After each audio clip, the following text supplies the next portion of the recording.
नजरें उठाई, भरत तू आ गया। भरत जी गए, माता के चरणों में बैठ गए और चरणों को अपनी गोद में रख लिया और चरणों पर हाथ रखकर बोले, माँ मैं तेरे चरणों की सौगंध खाकर कहता हूँ, इस योजना में मेरा रत्ती भर भी हाथ नहीं है, पर माँ मैं अपराधी हूँ। तुम ये बताओ, भैया यहाँ से जा रहे थे तो उन्होंने क्या कहा है? भरत, जब राम जी जाने लगे ना तो तेरे भैया ने एक ही बात कही, माँ भरत बड़ा कोमल है, उसको नहीं बताना कि मुझे वनवास हुआ है, उससे एक कहना कि जंगल का राज मिला है।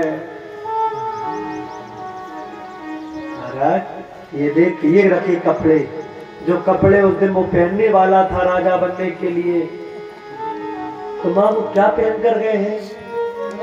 बेटा वो बलकल वस्त्र पहन कर गए हैं। इतने में उर्मिला आ गई। उर्मिला बोली, सुनो भरत जी, हमारे लखनलाल जी के पास तो बलकल भी नहीं थे, हमने अपनी पीली साड़ी को फाड़कर उसको दिया है। भरत जी कूद कूद कर रोने लगे, हे भगवान।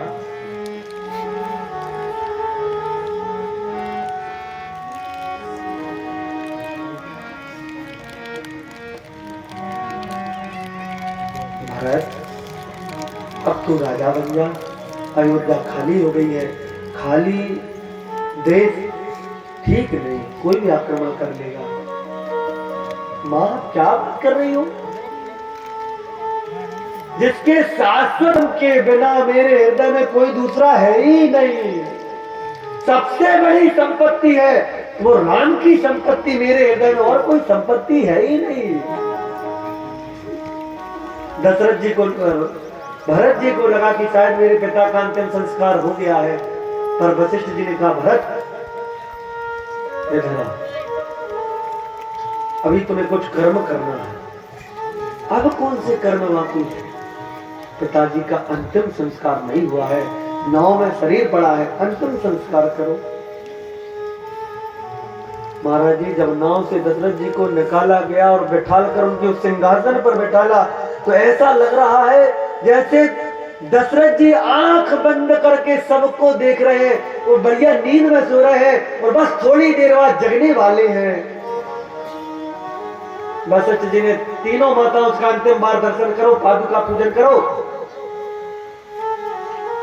जब कहा कि अंतिम बार करो, तो कौशल्या मैया ने दशरथ जी के पैर पकड़ लिए और कहा, प्रभु आप तो कहते थे कि तेरो जीवन भर संग देंगे, आप तो झूठे निकले, बीच मझधार में छोड़कर चले गए। सुमित्रा आ गई, प्रभु मैं तो सबसे लाडली छोटी बहू थी, आप हर किसी से क्रोधित हो जाते थे, पर आज तक आप हमसे क्रोधी नहीं हुए। आपने मेरे पिता को प्रतिज्ञा की थी कर रखूंगा, ऐसे ही पटरानी बनाओगे आप? शायद हमसे कोई अपराध हो गया प्रभु, हमारा प्रेम सच्चा नहीं है कि आप हमें छोड़कर चले गए। प्रेम सच्चा होता तो पति आज हमारे पास होते। दशरथ जी की पादुका पूजन हुई, आरती हुई। भरत पिंडदान करो। जैसे पिंडदान करने के लिए हाथ उठाया,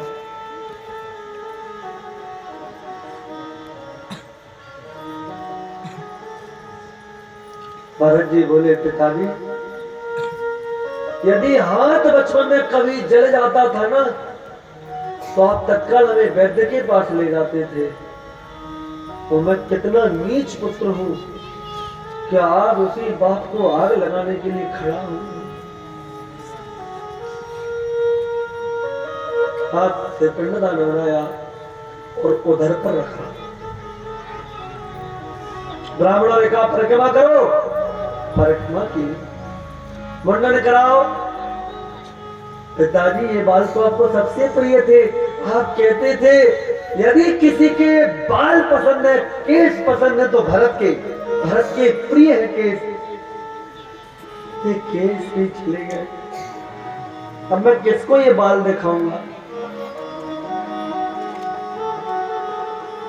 भरत जी को दशा देखकर वशिष्ठ जी समझ गए कि अनहोनी एक और ना घट जाए, तो बोले भरत सुनहु भरत भावी प्रबल, बिलख कहूँ मुनिनाथ, हानि लाभ जीवन मरण, जस अप जस विधि हाथ। ये तो विधाता के हाथ में होता है। पर ऐसा कहते कहते बिलख कहूँ मुनिनाथ, वशिष्ठ जी के ही आंखों में आंसू आ गए और जोर से रो पड़े। तो कहा भैया मैं तो समझाने आया था, मेरी बात बिगड़ गई। वशिष्ठ जी ने ही मुंह मोड़ लिया कि यदि मैं और रोने लगा तो इसको कौन समझाएगा।